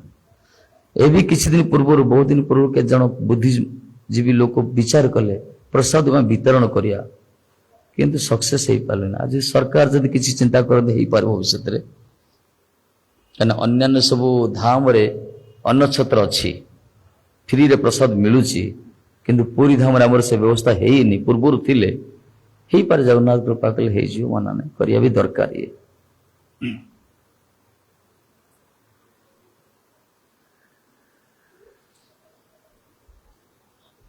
ଜଗନ୍ନାଥଙ୍କର ତ ବିଶେଷ କରି ଚୈତନ୍ୟ ମହାପ୍ରଭୁ ଲୀଳାରେ ବର୍ଣ୍ଣନା କରାଯାଇଛି। ମହାପ୍ରଭୁ ତ ପୁରା 18 ବର୍ଷ କାଳ ରହିଛନ୍ତି ଗମ୍ଭୀରାରେ, ପ୍ରତ୍ୟେକ ଦିନ ସେ ଜଗନ୍ନାଥ ଦର୍ଶନ କରନ୍ତି, ମଙ୍ଗଳ ଆରତୀ। ଗଜପତିଙ୍କର ପ୍ରତାପରୁଦ୍ର ଗଜପତିଙ୍କର ମହାପ୍ରଭୁ ପ୍ରତି ବଡ ଅନୁରାଗ ଥିଲା, କାହିଁକିନା ତାଙ୍କର ଯୋଉ ମହିମା ସେ ଦେଖୁଥିଲେ। ଥରେ ନବଦ୍ୱୀପରୁ ଯେତେ ସବୁ ବୈଷ୍ଣବମାନେ ଯାଇଛନ୍ତି ରଥଯାତ୍ରା ଉପଲକ୍ଷେ, କିନ୍ତୁ ପ୍ରଥମେ ଗଲେ ସେମାନେ ଜଗନ୍ନାଥକୁ ଦର୍ଶନ କରନ୍ତି, ମହାପ୍ରଭୁ ଦର୍ଶନ କରିବା ପାଇଁ ଗଲେ, ଗମ୍ଭୀରାକୁ ଗଲେ। ଗଜପତି ସାର୍ବଭୌମ ପଚାରିଲେ, ଇଏ କି ପ୍ରକାର, ପ୍ରଥମେ ଜଗନ୍ନାଥ ଦର୍ଶନ କରିବା କଥା, ଚୈତନ୍ୟ ଦେବ ପାଖକୁ କାହିଁ ଯାଉଛନ୍ତି?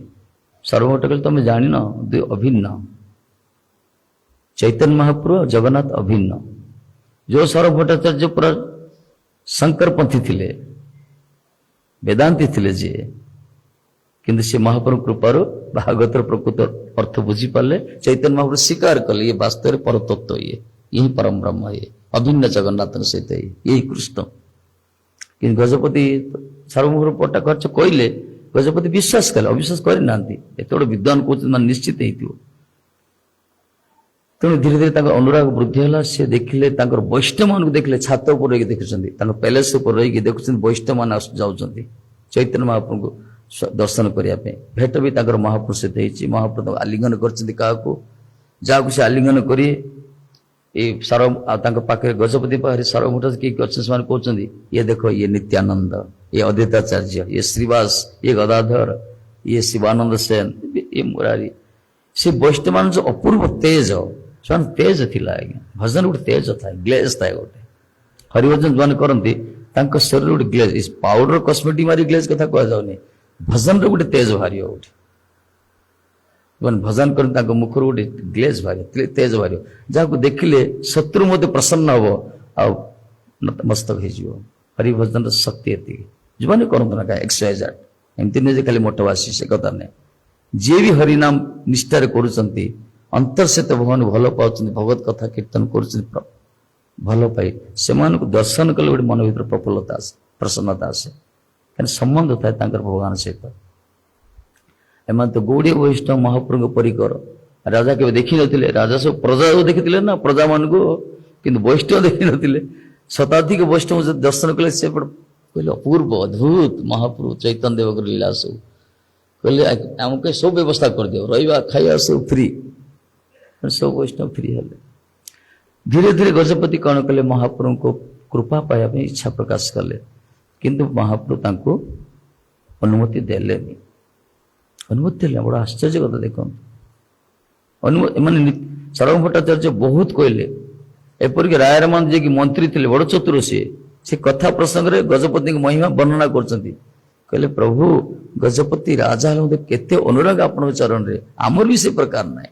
ସେ ସବୁବେଳେ ଆପଣଙ୍କ କଥା ଚିନ୍ତନ, ସବୁବେଳେ ଆପଣଙ୍କ ସ୍ମରଣ, ସବୁବେଳେ ଆପଣଙ୍କର କଥା ଶୁଣିବା ପାଇଁ ସେ ଲାଳାୟିତ। ଏଇ ପ୍ରକାର କହିକି ମହାପ୍ରଭୁଙ୍କ ମନକୁ ସେ ମୋହିତ କରିଦେଲେ। ଯେତେବେଳେ ସେ କହୁଛନ୍ତି ଆପଣ ଟିକେ ଦର୍ଶନ ଦଉନାହାନ୍ତି, ସେତେବେଳେ ମହାପ୍ରଭୁ ଚୁପ୍ ହୋଇଯାଆନ୍ତି। ଶେଷରେ କହିଲେ ଚୈତନ୍ୟ ଦେବ ମହାପ୍ରଭୁ କହୁଛନ୍ତି, ଦେଖ ମୁଁ ଦର୍ଶନ, ତମେ କହୁଛ ମୁଁ ଯାଇକି ରାଜାକୁ ଦର୍ଶନ କରିବି, ଠିକ ଅଛି ଦର୍ଶନ ଦେବି, କିନ୍ତୁ ପରବର୍ତ୍ତୀ ପିଢି କଣ କହିବ? ଦେଖ ହେ ଚୈତନ୍ୟ ଦେବ କେବଳ ବଡ ବଡ ଲୋକଙ୍କୁ ଦର୍ଶନ ଦଉଥିଲେ, ଯୋଉମାନେ ବଡ ଧନୀ ଲୋକ, ଯୋଉମାନେ ରାଜା ମହାରାଜ ଜମିଦାର, ଯୋଉମାନେ ଅରବପତି କରୋଡପତି, ଏମାନଙ୍କୁ ଚୈତନ୍ୟ ଦେବ ଦର୍ଶନ ଦଉଥିଲେ। ତେଣୁ ଏଇ ପ୍ରକାର ପରବର୍ତ୍ତୀ ଜେନେରେସନ କହିପାରେ। ତେଣୁ ରାଜଦର୍ଶନ ସନ୍ନ୍ୟାସୀର ନାହିଁ କହିଦେଲେ। ସନ୍ନ୍ୟାସୀର ରାଜଦର୍ଶନ ନାହିଁ। ବର୍ତ୍ତମାନ ଟ୍ରେଣ୍ଡ ଚେଞ୍ଜ ହେଇଗଲାନି, ସେ କଥା ଯିବା ନାହିଁ। ବର୍ତ୍ତମାନ ତ ବୁଝିପାରୁଥିବ, ସମଝଦାର के लिए इशारा काफी। ଚେଞ୍ଜ ବର୍ତ୍ତମାନ ସେ ଧାରାରେ କମ ଅଛନ୍ତି, ବର୍ତ୍ତମାନ କ୍ୱଚିତ କମ। କିନ୍ତୁ ଗଜପତି ରହିପାରିଲେନି। ଗଜପତି କହିଲେ ଯଦି ତମର ଚୈତନ୍ୟ ପ୍ରତିଜ୍ଞା କରିଛନ୍ତି ମୋର ବିନା ଜଗତ ଉଦ୍ଧାର କରି, ତାହେଲେ ମୋର ବି ପ୍ରତିଜ୍ଞା ତାଙ୍କରି କୃପା ବିନା ମୁଁ ଜଗତ ସଂସାର ସହିତ ମୋର ସମ୍ବନ୍ଧ ନାହିଁ। ଦରକାର ପଡ଼ିଲେ ସବୁ ତ୍ୟାଗ କରି ମୁଁ ଛାଡ଼ିଯିବି, ଯୋଗୀ ହେଇକି କେନ୍ଦ୍ରା ବଜେଇ ଭଜନ କରିବି ତାଙ୍କ ନାଁକୁ, ଭିକ ମାଗି ରହି ମୁଁ। ଏଇ ପ୍ରକାର ଗଜପତିର ଅଟଳ ଭକ୍ତି ଦେଖି ସର୍ବଭଟ୍ଟାଚାର୍ଯ୍ୟ, ନିତ୍ୟାନନ୍ଦ ପ୍ରଭୁ ଏମାନେ ସବୁ ଚିନ୍ତା କଲେ କିଛି ଗୋଟେ ବିକଳ୍ପ କରିବା ଦରକାର। ଯଦି ପ୍ରତ୍ୟକ୍ଷ ଠାକୁର ଦର୍ଶନ ଦଉନାହାନ୍ତି, ପରୋକ୍ଷ ଦର୍ଶନ ଦେବେ କଣ? କହିଲେ ଗୋଟେ କାମ କରିବା, ମହାପ୍ରଭୁ ନୃତ୍ୟ କରନ୍ତି, ନୃତ୍ୟ କରି ସେ ମୂର୍ଚ୍ଛିତ ହେଇଯାନ୍ତି, ସେ ସୁଦ୍ଧା ଆସି ଦର୍ଶନ କରିବ।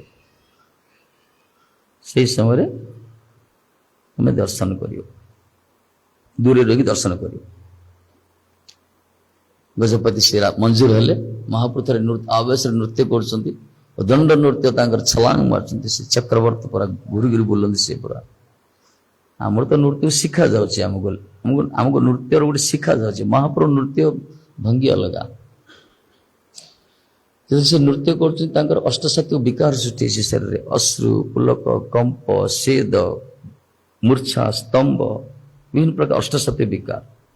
ଆଉ ମହାପ୍ରଭୁଙ୍କର ଚକ୍ଷୁର ଅଶ୍ରୁପାତ ତେର୍ସା, କାଲି କୁହାଯାଇଥିଲା, ତେର୍ସ ସ୍ପ୍ରେ ବାହାରିବ। ତାପରେ ତାଙ୍କ ପାଟିରୁ ଲାଳ ସ୍ରାବ ହଉଥିଲା, ମୁଖରୁ ଲାଳ ସ୍ରାବ ହଉଥିଲା, ଦେହ ପୁରା ଧୂଳି ଦିଶରିତ। ଏଇ ପ୍ରକାର ମହାପ୍ରଭୁ ଗଢିଛନ୍ତି, ମୂର୍ଚ୍ଛିତ ହେଇ ପଡିଛନ୍ତି। ପାଟିରୁ ଲାଳ ବାହାରୁଛି, ଚକ୍ଷୁରୁ ଅଶ୍ରୁପାତ ଦଉଛି, ଶରୀର ପୁରା ଧୂଳି ଦିଶରିତ। ଆକୁ ପ୍ରତାରପୁତ୍ର ଦେଖି ପ୍ରସନ୍ନ ହେଲେ, କିନ୍ତୁ ମନ ଭିତରେ ଟିକେ ସନ୍ଦେହ ରହିଗଲା। କଣ ସନ୍ଦେହ? ସନ୍ଦେହ, ଆରେ ଲାଳ ସବୁ ହଉଛି, ଲାଳ ସ୍ରାବିତ ହଉଛି। ମହାପ୍ରଭୁଙ୍କର ଯୋଉ ଭଜନର ଯୋଉ ଲାଳ ସ୍ରାବିତ, ଦେହ ସାରା ପୁରା ଲାଳ ଜାପ ହଉଛି, ଚକ୍ଷୁରୁ ଅଶ୍ରୁ ବି, ଦେହ ପୁରା ଧୂଳି ଦୂଷିତ। ଏଇ ଅବସ୍ଥା ଦେଖି ପ୍ରତାପରୁଦ୍ରଙ୍କର ଗଜପତିଙ୍କ ମନ ଭିତରେ ଟିକେ ସନ୍ଦେହ ରହିଗଲା, କିଞ୍ଚିତ ପରିମାଣରେ, ଅଳ୍ପ ସମୟ ପାଇଁ। ତାପରେ ଅନ୍ତରିତ ହେଇଗଲା। ଦର୍ଶନ କରି ସେ ଗଲେ। ତାପରେ ମହାପ୍ରଭୁ ଜାଗ୍ରତ ହେଇଛନ୍ତି, ନୃତ୍ୟ କରିଛନ୍ତି, ଗଜପତି ବିଦାୟ ନେଇଛନ୍ତି। ଗଜପତି ରାତ୍ରି ଶୋଇଛନ୍ତି।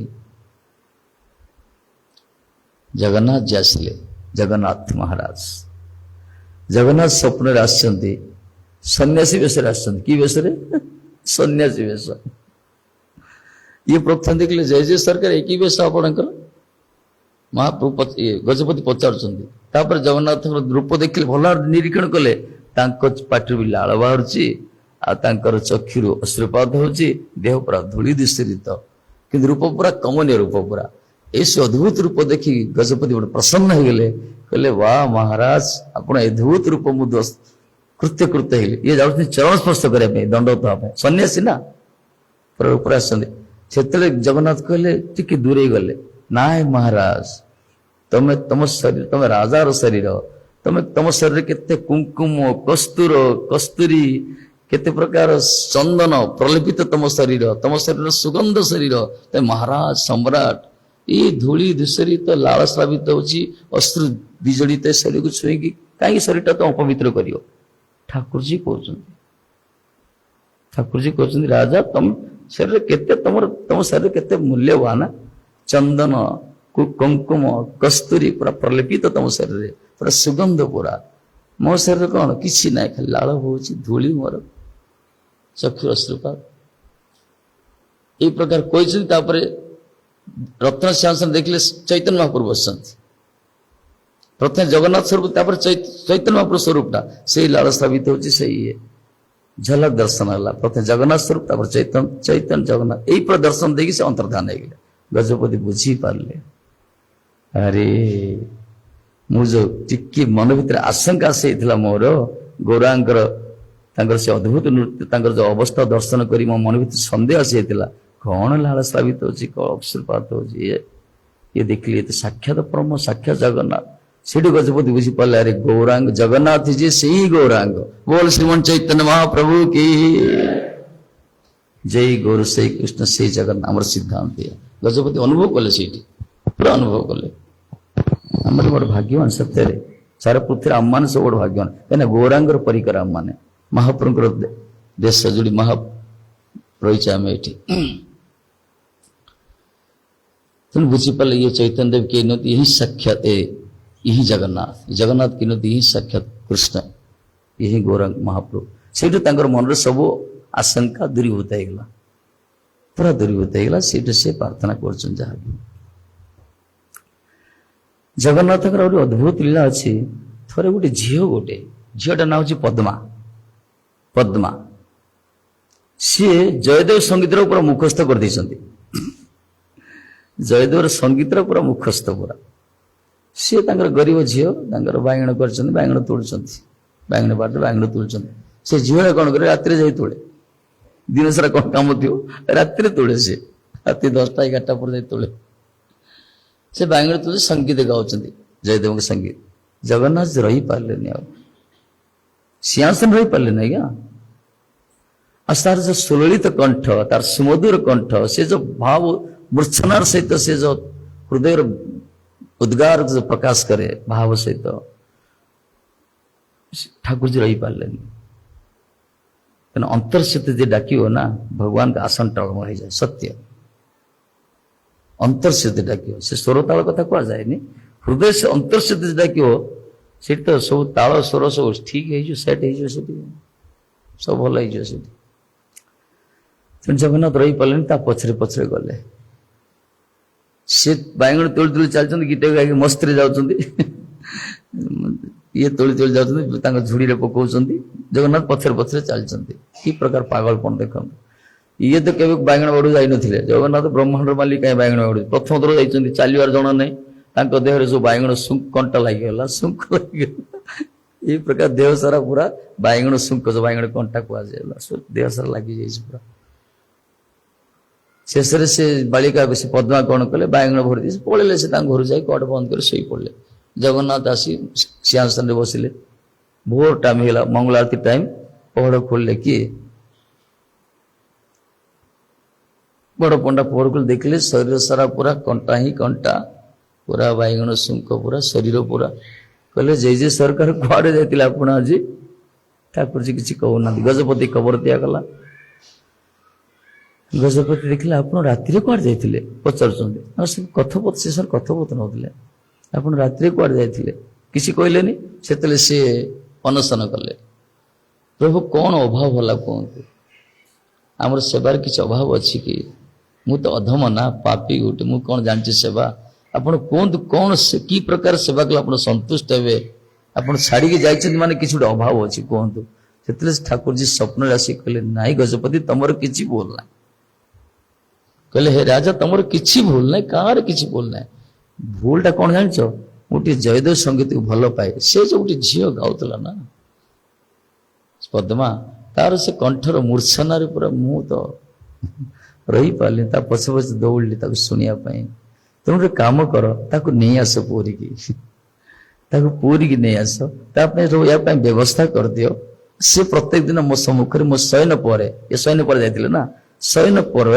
मो पाखे गीत गाइब जयदेव संगीत गजपति सांगे सांगे गले घोड़ा पंडा को धरी गले से झीर घर गले से गाँ सारा आश्चर्य अरे साक्षात सम्राट आज से झील को हाथ धरले कहले झील चल ठाकुर जी को निर्देश बड़ तुम बड़ भक्त जगन्नाथ चल से कीर्तन कर से खुशी खुशी राजी गले वाह महाराज चलो आराम व्यवस्था कराला खाद्य प्रसाद सब पाखक गला से प्रत्येक दिन राति कीर्तन करते देवदासी प्रथा आज पंथ चलती देवदासी प्रथा कला शयन जयदेव के गीत को आज श्रीत कमला कुच कुंडल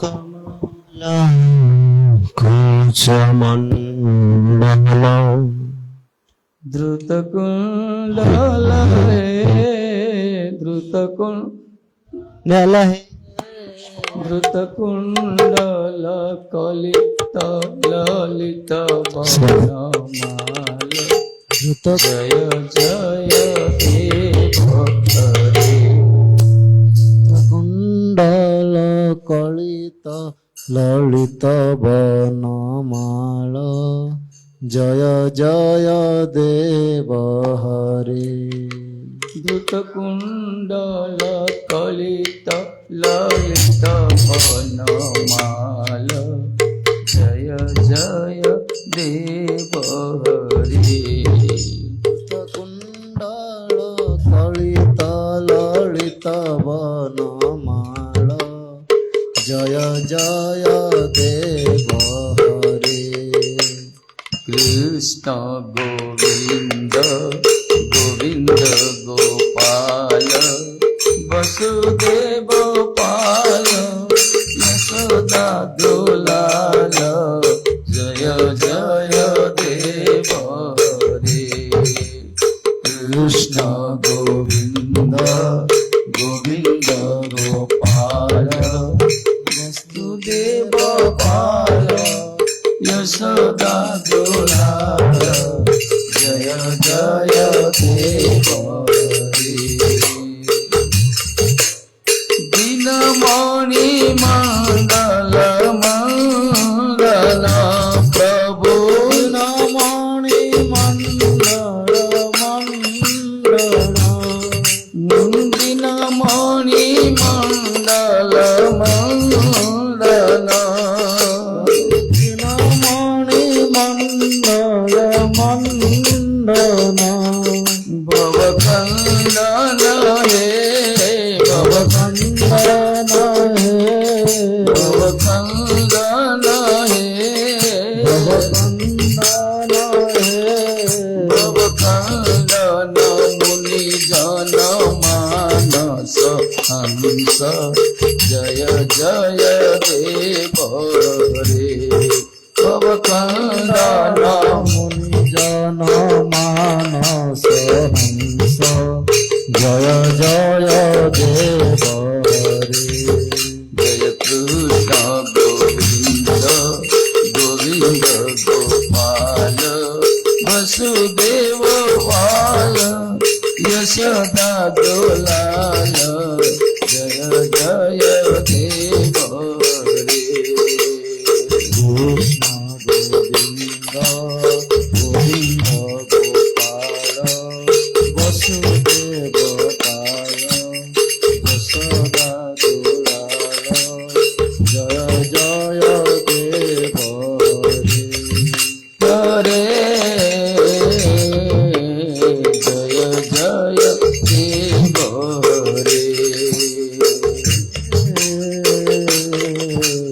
जय जय देव रे कालिया विषधर गंधन प्रभु कालिया विषधर गंजना जनरंजन हे जनरंजन हे जनरंजन यदुकुल नलिन दिनेश जय जय देव रे जनरंजन यदुकुल नलिन दिनेश जय जय देव रे जय कृष्ण गोविंद गोविंद गोपाल यशोदा दुलाल वसुदेव पाल जय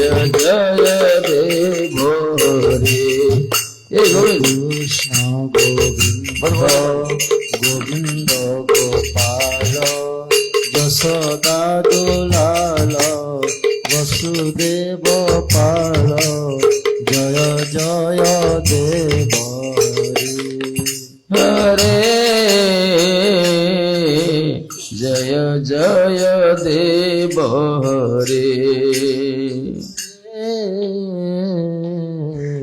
जय जय देव हरे मधु मोर नरक विनाशन प्रभु मधु मोर नरक विनाशन प्रभु मधु मोर नरक विनाशन मधु मोर नरक विनाशन गरुड़ासन हे गरुड़ासन हे गरुड़ासन हे आसन हे गरुड़ासन सुरकुल केलि निदान जय जय देव रे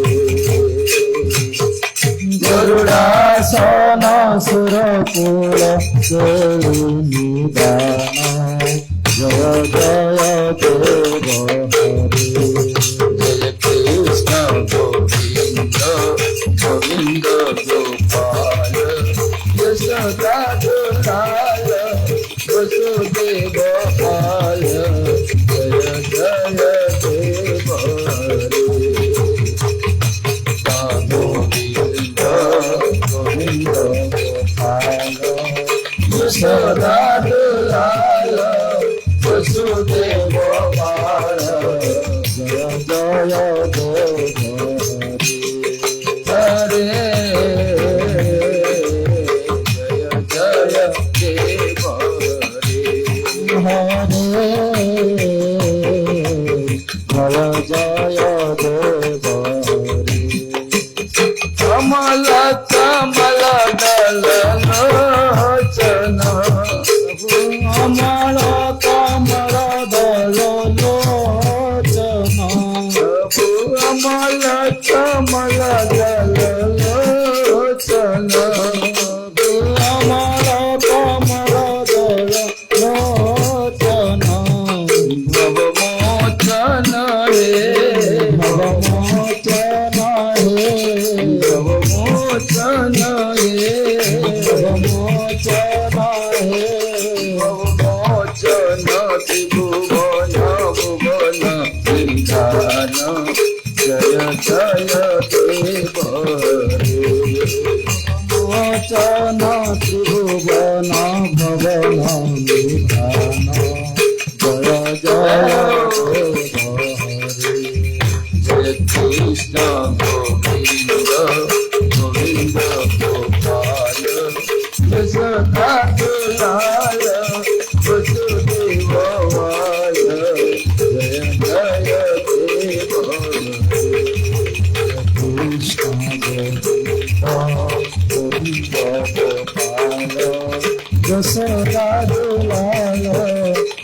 ବାସୁଦେବ ପାଳ ଜୟ ଜୟ ଦେବ ହରି। ଜୟଦେବଙ୍କର ଇଏ ସଙ୍ଗୀତ। ଏଇ ଗୀତ ପ୍ରତି ଠାକୁରଜୀ ବଡ଼ ପାଗଳ। ତାର ବର୍ଷ ମୃଦଙ୍ଗ ଅଲଗା ବାଜେ, ସବୁ ତାର ସବୁ ଗଡ଼ବଡ଼ ଏଇଠି ଠିକାନ, ତାର ତାର ଝଙ୍କାର ଅଲଗା ଥାଏ। ଶିଖିନାହାନ୍ତି ଆଉ କ'ଣ କରିବେ। ଯେତେବେଳେ ଗଜପତି ଶୁଣିଲେ ଦେଖିଲେ ଯେ ଠାକୁରଜୀଙ୍କର ସଙ୍ଗୀତ ପ୍ରତି ବଡ଼ ପ୍ରିୟ, ସଙ୍ଗୀତ ପିଲେ ମୋ ଲାଲାକୁ ବୋଧେ ଆମ ଘରର